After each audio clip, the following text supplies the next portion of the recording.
Je fus amené, pendant ces 2 années, à penser beaucoup à la religion.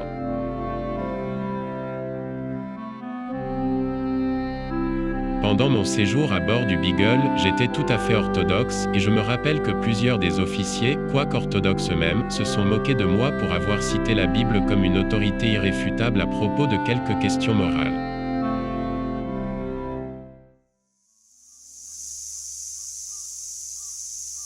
Pendant que je me trouvais au milieu des forêts grandioses du Brésil, j'ai écrit « Il n'est pas possible de donner une idée adéquate des sentiments d'étonnement, d'admiration et de dévotion qui remplissent et élèvent l'esprit.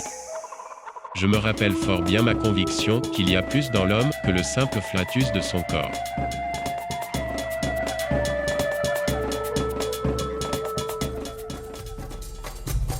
Les sauvages considèrent le tonnerre et la foudre comme la volonté directe de Dieu. Les sauvages font la même erreur que ce philosophe qui dit que la connaissance innée du Créateur a été implantée en nous par un acte séparé de Dieu.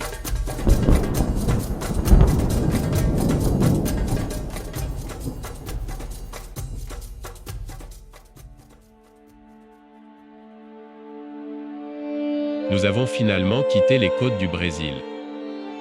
Je remercie Dieu, je ne visiterai plus jamais un pays d'esclaves. J'ai entendu les gémissements les plus pitoyables.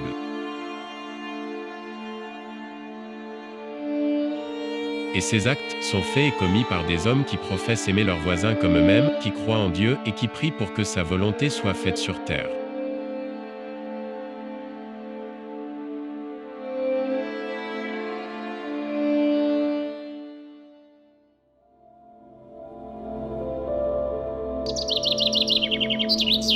J'ai dit que chez les 13 espèces de pinsons de terre, une gradation presque parfaite peut être tracée, d'un bec extraordinairement épais à un si fin.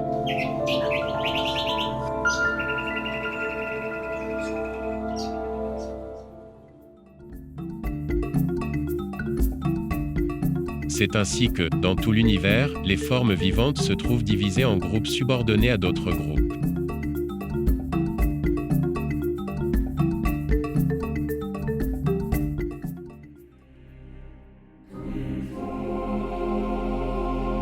Je ne peux pas me persuader qu'un Dieu bienfaisant et omnipotent aurait le dessein de créer la guêpe ichneumonidae avec l'intention expresse qu'il s'alimente des corps des chenilles vivantes, ou qu'un chat doive jouer avec une souris.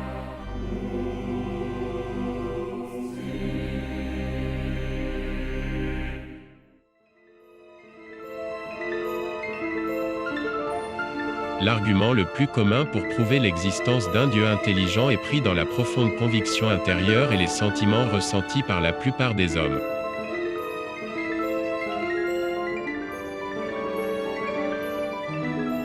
Mais on ne peut douter que les hindous, les mahométans et les autres puissent argumenter de la même manière et avec la même force en faveur de l'existence d'un seul Dieu ou de plusieurs dieux ou comme avec les bouddhistes, d'aucun Dieu.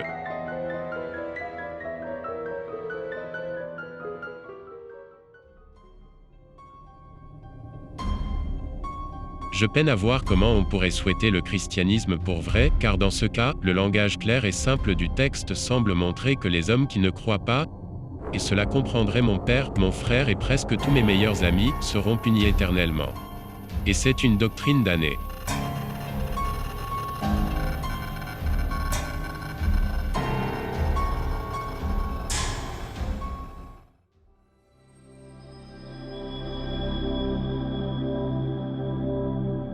L'esprit aspire toujours à savoir d'où il vient et comment il est né. La conclusion la plus sûre me semble être que la question est au-delà de la portée de l'intelligence de l'homme, mais que l'homme peut faire son devoir.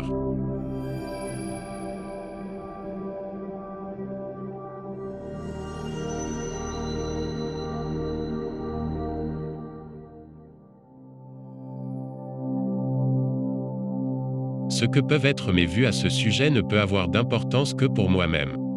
Mon jugement subit souvent des fluctuations. Dans mes plus grands écarts, je n'ai jamais été jusqu'à l'athéisme dans le vrai sens du mot, c'est-à-dire jusqu'à nier l'existence de Dieu. Je pense qu'en général, et alors que je vieillis, la description la plus exacte de mon état d'esprit est celle de l'agnostique.